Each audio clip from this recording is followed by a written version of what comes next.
Hey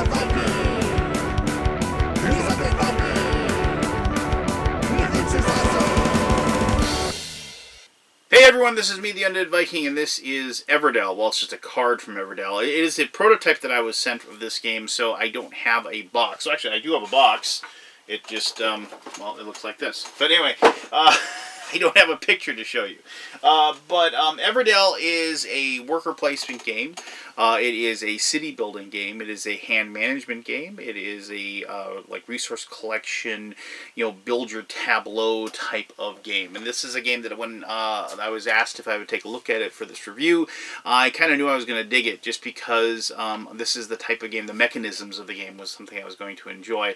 But when I got it, I didn't realize that it was going to have like some of the nuances that I wasn't expecting exactly. And it turned out that I actually enjoyed it a great deal more than I thought I would. I'm always a little bit tentative, like when it comes to these games. It seems like there are a lot of them out there, and I always wonder if they're going to bring anything new to the table. So when I got done and I got to playing this, even though like I felt this was kind of going down a road that I've been on before, as far as the process of it, there was some things as far as the variability and like the puzzles that the game was presenting to me each time I played it, and the different puzzles it was presenting me each time I played it, that I really enjoyed. So without going any further into that, let me show you how the game is played, give you a brief overview of the rules, and we'll come back here and I'll give you my final thoughts. Okay, so here we go. This is Everdell. Now, mind you, this is a prototype that I was sent. It has a lot of art that I think you're going to see in the published version, which is fantastic, as I said. They really went all out in making this game look pretty awesome. But just keep that in mind as I'm explaining to you what this game is and how this game works. Alright, so when you set up the game, there's lots of different cards. You can see there's this giant deck of cards over here. And, you'll be dealing out, depending on the number of players, the first player gets 5, second player gets 6, third player gets 7, fourth player gets 8. You'll also deal out 8 cards that kind of are in the middle here, and you face up, and so you kind of randomize as far as those are concerned. And then, of course, there's the draw deck as well. As you probably guessed, when you draw cards, you have the option of taking a card from the middle here or drawing blind from the deck. Also, there are these smaller, like, square cards here. I don't know if these will be cards or tiles in the final game. They're kind of referenced as tiles in the rules, so that might be the case. But these are, like, different, like, they're called forest tiles or event tiles. Now, I'm talking about the event tiles really quickly. These 4 event tiles are always going to be used every single time. The other 4 are drawn from this deck here, and there are tons of these, as you can see. So this is going to add a lot to the replayability of the game, and also because you never know exactly which ones you're going to get. Event tiles are just what you might think. Like, you will, if you can achieve them, you'll be able to claim them, and you'll be able to get the victory points that are associated with this. So, like, you can see this Harvest Festival event. If you're able to claim this, you can get 3 victory points for it at the end of the game. The way you claim it is that you have 3 cards within your city that have this symbol on them, this little like little leaf symbol here. Pretty straightforward. Some of them are a little like tougher to get, however, like this one. If I can actually pick up this card, it says here the Everdell games. So you can kind of see like the Olympic games. So if you have 2 of each, so 2 of each of these types of buildings in within you, you'll be able to claim that, and it's going to be worth 9 points at the end of the game. So those are how those work. Now the forest tiles, and once again I should mention that you get a bunch of these as well. Not just, the 4 that I have out here. This is a worker placement game, as I said. These are more places that you can use, that you can place your workers on to activate them. This is also going to add to the replayability, because a lot of this game has to do with like making combos. It's like, like having synergies between the cards that you have within your city, and also like, those powers and abilities that work in like combination with the different locations that you're going to be using. I should point out that in every game there's going to be these locations here and also these locations down here. Let me talk about those real briefly. These are pretty straightforward. They are a collection. This is like a resource collecting game, then you spend your resources. When you take a turn, you place a worker, you'll go to that spot and you'll collect the resource in that spot. So you can see here we're going to pick up a gray stone, and so we'd pick that guy, or a pebble I think is what they reference it, and they pick it up. And I don't think the resources that you see in front of you here are what the game is going to look like when it is published. Just this is what I have. These little things here will say cards. This one is a point there. There's also a very distinct thing to point out here.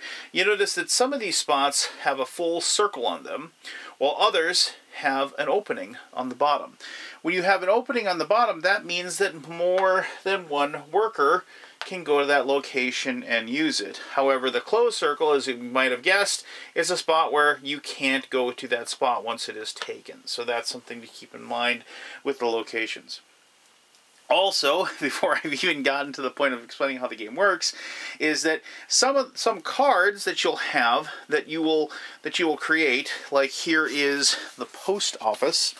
The post office, like, and when you play a card, and I'll talk about playing cards here in just a moment, but when you play a card, you have to pay the resources to play it. So in this case, you need a twig and 2 of these. I think this is supposed to be resin or something. You pay those 2, and then you'll be able to build this particular building, and it's going to be worth points at the end of the game. But you'll notice that there is this little paw here, meaning that it can be used as another location that you can place it. And if you look here, it says give an opponent 2 cards, then discard any number of cards and draw up to your hand limit. So it will allow you to hand stuff off and then like get rid of cards. Going through your cards is something you'll do a lot in this game. There'll be a lot of times when you have cards in your hand that either you can't use, they don't work well with the stuff that you already have. You need different types of buildings so you can achieve different events. So things that will allow you to kind of go through your cards quickly are very, very useful in this situation. Now I want to point this guy out right here, and you can see here where you can see there's this little picture of an animal down there, and it says postal pigeon. Now, normally when you have, and this is actually kind of lucky happenstance. I was just drawing cards randomly, and this happened. So, like, I'm like pretending I'm the first player, and I got 5 cards to start with. Now, one of the cards I actually drew was a postal pigeon. Now, what this little thing down here means is that if I build this postal this post office in my town, I can use a free critter. These white tokens are used just basically to cover up that and show that you've used it once already. When you use the free critter token, it allows you to play the critter within your city for free. And like normally they cost berries, like you have to pay your people some food, to come and live in your particular area. So you pay 2. So this one, he wouldn't be worth any points, but it says reveal 2 cards. You may play 1 worth up to 3 for free, and then discard the other. So like he has, when you play this, you'd have that special ability. So it's just another way like those combos work. You'd be able to play that along with it for free, and things like that occur in this game quite a bit, and it's just another one of those things that you kind of pay attention to and you notice. Now, there's lots of different cards and critters, constructions and critters is what they're called. You can't ever have more than 1 of anything within your city. So just that is one of the rules that happens. All right. So on your turn, you're going to take 1 of 3 actions. You're going to take place a worker, which is, just you place a worker, like over here, and this one says collect 3 twigs, so you collect 3 twigs, and then you put those in your resources that you have. You can play a card, so like, and you can look in your hand, and you can, play a card from your hand. So let's say you wanted to build this courthouse. And so the courthouse says you need 1 twig, 1 resin, and 2 pebbles, and you can build your courthouse. And then so you would just sit there and you would just and you'll notice that like this one has, this is kind of like, it says unique construction, and it allows you to gain 1, and that's a little, that symbol might be very tough to see, but it's the same symbol that's right here. this Haven location. I forgot to tell you about that. I'll tell you about that in a second. But what it is, it's any. Like, you can take any resource. So, like, if you have the courthouse, every single time you play another construction card, you can take one resource for free every single time. So, like, those are the synergies that I was talking about again. So you pay to play a card, you pay those things, and then you can place it down. And you'll notice that the courthouse has the judge. If you have, like, so if you had a judge, do I have a judge? I don't think I do. But if you have a judge, then you'd be able to, like, cover up that on another turn and play another card. Now, as you can probably guess, this is one of those things where some players are going to have turns that last longer because they're going to have more options available to them. They're going to have resources. They're going to have workers and what have you. So, place a worker, collect resources. Play a card, pay the resources, put the card down. But the other thing you do is called season. And season is just kind of like saying, I pass. I'm done.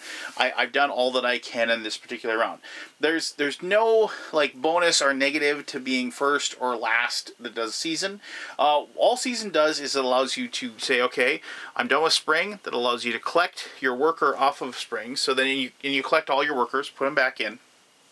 And then during the spring and during the autumn, when you do your season, you'll notice that there is this production token there. What that does is every single one of your buildings and your cards that you have within your city that has, like, one of these tokens in here, you get to activate their production once again for free. And whenever you play a card, you get to deactivate their production as well. I should mention that, so don't, you don't, like, so you see in the summer, you don't have that. If you play a production card in summer, you still get, when you play it, you just don't have, when you do the season, you don't get the bonus there. That makes sense? Okay, cool. You also, in summer, it says you also may draw up to 2 cards from the face-up cards, and also you get that worker. And you notice in autumn, like, you're going to get 2 more workers. So you can see how that, like, you're going to get more workers as the game goes on. All right, so the game will continue on until you get through all the seasons. Once you're done, you have a maximum limit of 15 particular. You can have 15 of the cards in your hand, in your town. You can be any combination of critters and constructions. It doesn't matter. You also have a hand limit of 8. If you ever end your turn with having more than 8 cards, you'll have to discard some. Now, I should mention there's 2 things. I forgot to mention both the Haven and the Journey. All right, so Haven. If you go here, and any number of people can go here because it's one of those open, you may discard any cards from your hand. For every 2 you can discard, you gain 1 generic, like any resource. You can collect those. And that's pretty straightforward. It's just kind of like that, like, I don't have any other options, I'll just do this, right? Because I can go ahead and discard those cards. Because they aren't useful to you in anything. But the other thing that you have is this one, the Journey. Now, the only time you can do this is during the autumn. And Journey, what it is that you discard a number of cards equal to the number of points that you get. So if you had 5 cards in your hand and you didn't have anything to do with them, you could discard 5 cards and you could place your worker there, and then you could get 5 victory points for doing that. The 5, 4, and 3 all have, like, only one person can use them, but the 2 spot, any number of people could use it. So, like, I could have used 5, let's say, and then also in autumn, like, black is able to discard 3 cards for that, but blue and white only had 2 cards available that they discard and go on the Journey. So you have that as your option, like, but see, both of those could get the 2 extra points for that. Now, when the game ends, what you'll do is you'll total up all the points from all the cards that you have in your city, and you're going to have cards that will actually be worth points due to, like things that you have.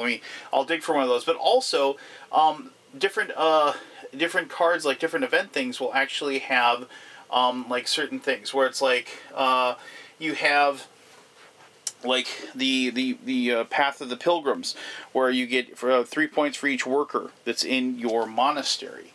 or you can like have, let me just grab this, where you have the well, I should mention that these are like some of these have like an evening of fireworks. You have to have a tower and the miner mole to be able to take this, and like when achieved, you may place up to 3 twigs here. You get 2 points for each twig, so you like gain resources before you took this, and so then you could put the twigs onto that location, so you could claim that. So there's that thing going on, and this one's kind of cool as well. You have the ministering to miscreants, so you have to have a monk in a dungeon, and you get 3 points for each prisoner that you have in your dungeon. So you have some cool things going on with those. What was the other thing? Oh yeah, I was going to show you, just grab a bunch of these so I can find the card that I'm looking for. Some cards will be worth points of things. So at the end, any card that has this symbol on it right here, we'll say, like school, it's going to be 2 victory points, but for each common critter in your city, you're going to get an extra point. That'll be at the end of the game. Let me find another one of those to show you so you can kind of see what those do as well. And there's going to be lots of cards like this, and this is one of the things that I really like about it, is the fact that you have like both, like you're gonna have to build like construction things to like get yourself going, but with your eye on the prize towards the end of the game of having like extra bonus points at the end of the game as well. So like here's the palace, 1 for each unique construction in your city. Or the theater, 1 for each unique critter in your city. So you can see, like here's one that says the queen, and then you can see that is a unique critter. So you can see there, it's like, so that's the difference between that and like the postal pigeon that I had. You can see. Let me see. Yeah, common critters. So definitely you have to pay attention to the things that are under like those cards to make sure that you mention it. And one last thing before I go and tell you exactly what I think about this game is that any spot that you have on your that you've built, other people can use your buildings. They can go ahead and put a worker on your building to use that up. If they do that, however, you do get a bonus point for them using the building that's in your city. So it's just kind of like one of those things where they can co-opt it, but they are going to actually help you out a little bit when they do that. So just keep that in mind also as you're playing the game. I mean, I knew I was going to like the game because of the fact that it had like this giant deck of cards. I mean, I am a sucker for any type of game that has a bunch of different cards, a bunch of different tiles, and different ways the game is going to get set up and created as the game is played. I love resource collection. I like worker placement games, and I mean, I dug the theme. I dug the fact that this is like an anthropomorphic world where all these animals are a lot like sentient, and they're working and doing like human-like things as they're going through this process. And it's an enjoyable theme. It's fun to create a city, and it's just a heck of a lot of fun to just kind of figure out the puzzle that each game gives you. But I'll talk more about that in my final thoughts.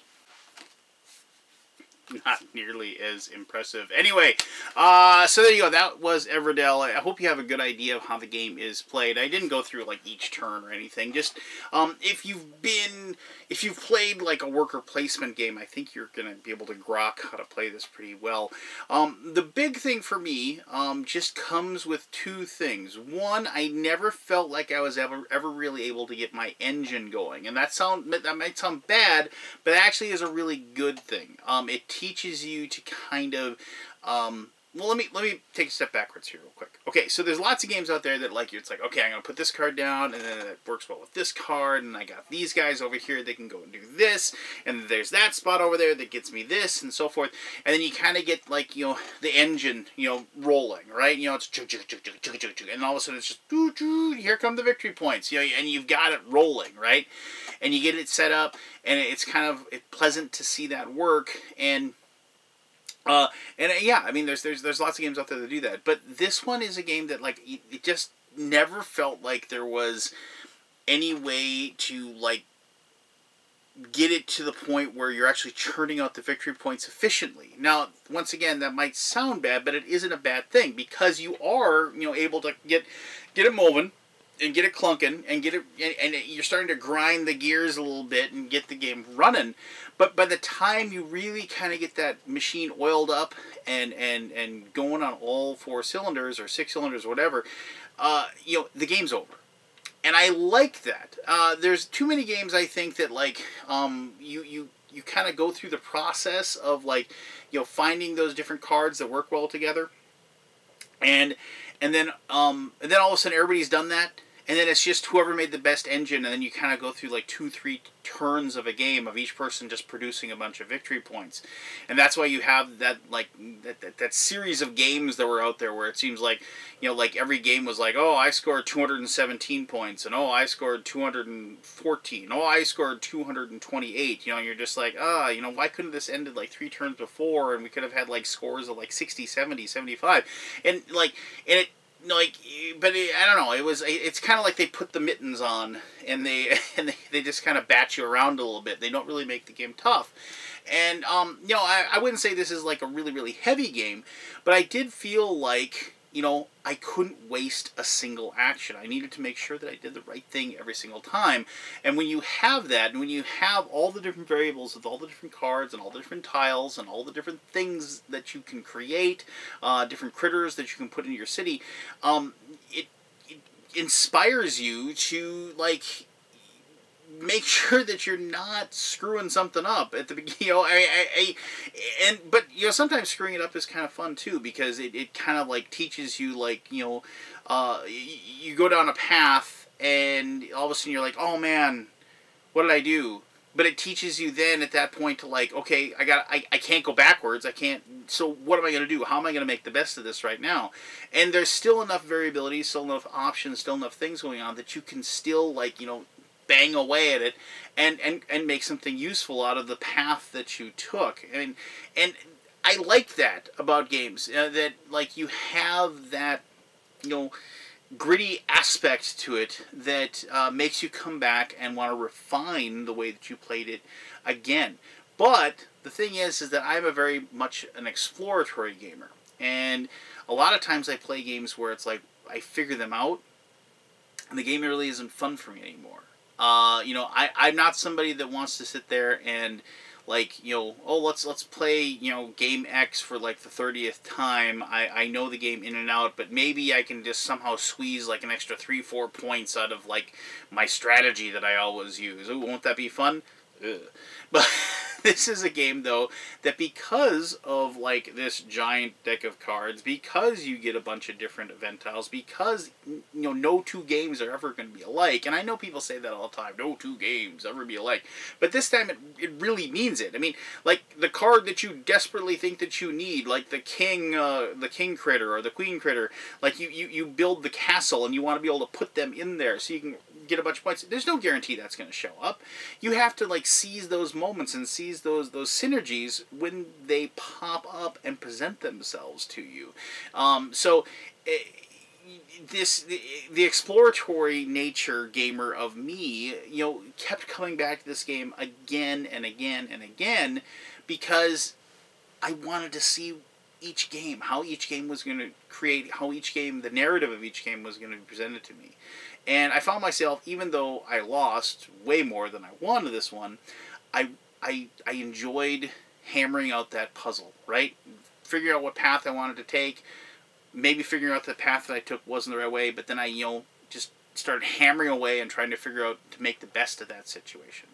And I found myself really, really enjoying the experience of this one. So combine that with like some mechanisms that I really, really like worker placement, like resource collection, tableau creation, synergies, that sort of thing, plus the really, really awesome art. I really, really, really liked Everdell. And if you like those sorts of things, and if you like having your like your brain, like being focused and figuring things out. I mean, once again, I don't think this is a heavy game by any means. The mechanisms are, and the process of each turn is very, very straightforward, but it is a very, very firmly in that medium weight strategy game area that I think if that's the like your if that's your particular brand of vodka, as George Clooney would say, then I think that this is going to be right up your alley. Plus, like I said, the fantastic art and the presentation as well. So, there you go. If you have any questions about Everdell, I'd love to hear them, and I'd love to answer them as best as I can. As always, thank you very much for taking the time to watch this video, and until next time, I am the Undead Viking, and I am telling you to have yourself one heck of an awesome day. Alright, bye-bye.